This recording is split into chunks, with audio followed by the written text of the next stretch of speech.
नमस्ते भाभी। नमस्ते दीदी और प्रणाम बुआ जी। सदा खुश रहो बेटा। और आज तो क्या बात, राखी पे बुआ और भतीजी एक साथ। हाँ भाभी, जब हम बुआ भतीजी का ससुराल एक है तो मायका भी तो एक ही है ना, तो हम साथ में ही तो आएंगे। अब आप सारी बातें यहीं खड़े खड़े करोगे, अंदर भी चलोगे? अरे मैं भी ना क्या गेट पे बातें करने लग गई। आओ आप लोग अंदर आओ।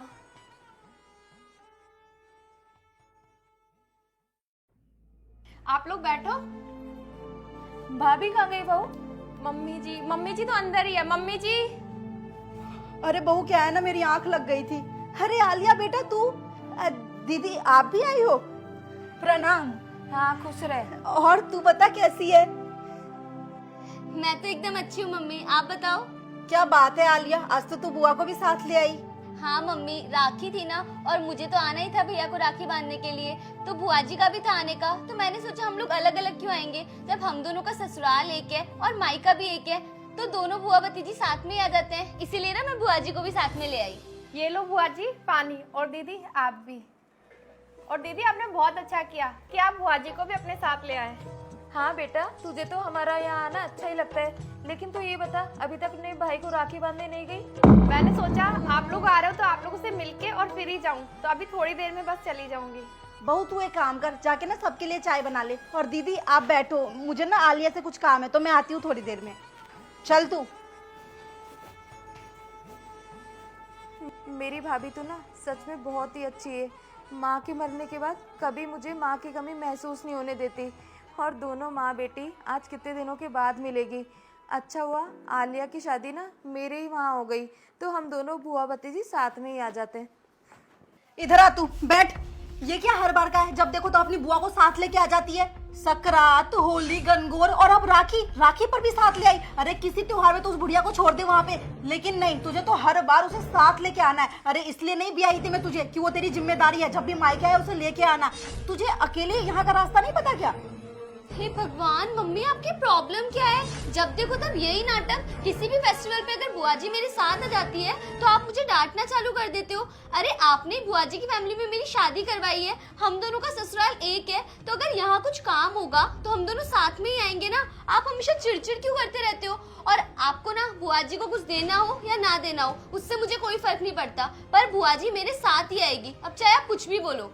हाँ मम्मी, मैं मानती हूँ कि दादा दादी जी नहीं रहे अभी और उनके पेरेंट्स ना इस घर में नहीं है, तो इसका मतलब ये थोड़ा है कि उनका मायका खत्म हो गया और आप यहाँ पे हो तो ये सिर्फ मेरा ही मायका है। मम्मी ये उनका भी मायका है, तो जितना मेरा हक है ना इस घर पे उतना ही उनका भी है, और इवन मेरे से पहले ना उनका हक है इस घर पे, तो उनका जब मन करेगा, जितने दिन मन करेगा वो यहाँ पर आएंगी और आप कोई नहीं होती उन्हें रोकने वाली। अरे कितनी देर हो गई, दोनों माँ बेटी पता नहीं क्या ही बातें कर रही होगी। चलो मैं भी देख लेती हूँ चल के। अरे तू बिल्कुल पागल है क्या दिमाग से? मैंने लेने देने की बात की क्या? मेरा मन करेगा तो मैं दूंगी, नहीं मन करेगा तो नहीं दूंगी।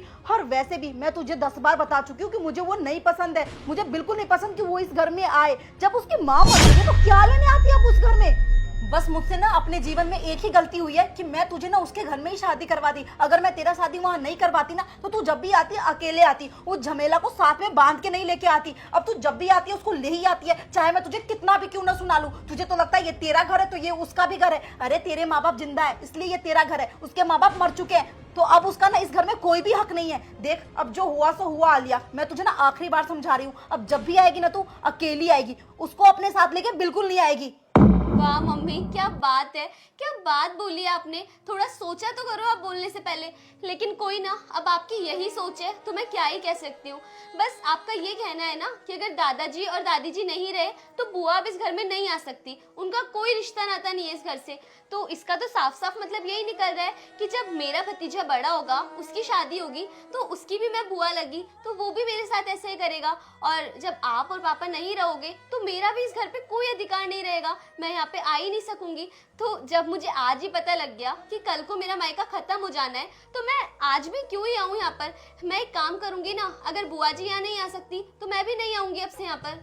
अरे तू पागल है क्या सच में? ये बातें मैं तुझे नहीं बोल रही हूँ, ये सारी बातें तू अपने पे लेके क्यों जा रही है आलिया? मेरे कहने का बस ये मतलब है कि मैं नहीं चाहती कि वो इस घर में आए, बाकी तेरा पूरा अधिकार है इस घर पे। और तू तो इकलौती बेटी है इस घर की, एक ही भाई है तेरा, तू आ सकती है। अच्छा चल ठीक है, अब छोड़ तू ये बातें, आज तो ले आइए उसे अपने साथ, आगे से मत लेके आना, आगे से ध्यान रखना। तू देख राखी पे मैं तेरे लिए कितनी अच्छी साड़ियाँ लेके आई हूँ, पूरे 10,000 की साड़ी है ये। अच्छा, और बुआ जी की साड़ी? तुझे ना सबसे पहले तेरी बुआ की फिक्र होती है। अरे लाई हूं मैं उसके लिए भी, ये देख ये सारी लाई हूं मैं उसके लिए। मम्मी सच में आपको बिल्कुल शर्म नहीं आती ना ऐसी हरकतें करते हुए? आप खुद देखो आप कितना फर्क करते हो। बुआ जी के लिए ये साड़ी मुश्किल से 150-200 रुपए की होगी। मम्मी ऐसा क्यों करते हो आप? मेरी बात सुनो, आप भले से बुआ जी को अपना ना मानो, लेकिन मैं ना उन्हें अपना ही मानती हूँ, क्योंकि मुझसे पहले ना ये घर उनका है। और अगर आप उनको यहाँ बुलाना पसंद नहीं करते ना, तो आप भूल जाओ कि आपकी बेटी भी अब यहाँ पे आएगी। मम्मी अगर बुआ जी इस घर में नहीं आएगी ना, तो मैं भी इस घर में नहीं आऊंगी। अगर उनका मायका खत्म हो रहा है, तो आज से ना मेरा भी मायका खत्म हो गया। मुझे नहीं चाहिए आपकी ये साड़ी, आप ही रखो। नहीं नहीं बेटा आलिया, तुझे ना मेरे लिए अपना मायका छोड़ने की कोई जरूरत नहीं है। अब से ना मैं इस घर में कभी नहीं आया करूंगी। अरे बुआ जी आप? बेटा माँ तो मेरी मरी है, और मेरी वजह से तू अपने मायके आना क्यों बंद कर रही है? तू तो बेटा आती रहना, मैं इस बार से कभी नहीं आऊंगी। ये बात तो एकदम सच है बेटा कि मायका ना माँ बाप से ही होता है, भैया भाभी से कभी कोई मायका नहीं होता। और तेरे माँ बाप अभी जिंदा है, तो तू तो यहाँ आती रहना हमेशा। बुआ जी आप चिंता मत करो, अगर आप नहीं आओगे ना यहाँ पर, तो मैं भी नहीं आऊंगी। चलो हम लोग हमारे घर चलते हैं वापस। अरे नहीं बेटा रुक, अरे रुको तुम दोनों। रहने दो मम्मी, कोई जरूरत नहीं है हमें रोकने की। अगर बुआ जी नहीं आएगी ना, तो मैं नहीं आऊंगी इस घर में। मैंने कह दिया आपसे, अब आपको ना कुछ भी बोलने की जरूरत नहीं है। भाभी मुझे नहीं पता था कि आप ना मुझे बोझ समझती हो। ये बात तो सच ही बोली गई है किसी ने कि मायका ना केवल माँ बाप से रहते हैं, माँ बाप के मरने के बाद लड़कियों के लिए कोई मायका नहीं रहता, भैया भाभी से कभी मायका नहीं होता। आज के बाद मैं यहाँ कभी नहीं आऊंगी। मत बोलो ऐसा, मुझसे बहुत बड़ी गलती हुई है, आप मुझे माफ कर दो। मैं कभी नहीं चाहती थी कि मेरी वजह से आपका दिल दुखे, लेकिन हर बार मैंने वही किया है। और दीदी आपका जब भी मन हो ना, आप यहाँ आ सकती हो। मुझसे भी पहले ये आपका घर है, सबसे पहला अधिकार इस घर पे आपका है। मैं ही बुरी हूँ, न जाने मैं कहाँ भटक गई थी। मुझे ऐसा लगता था कि आप इस घर की बोझ हो। नहीं दीदी, आप इस घर की लक्ष्मी हो।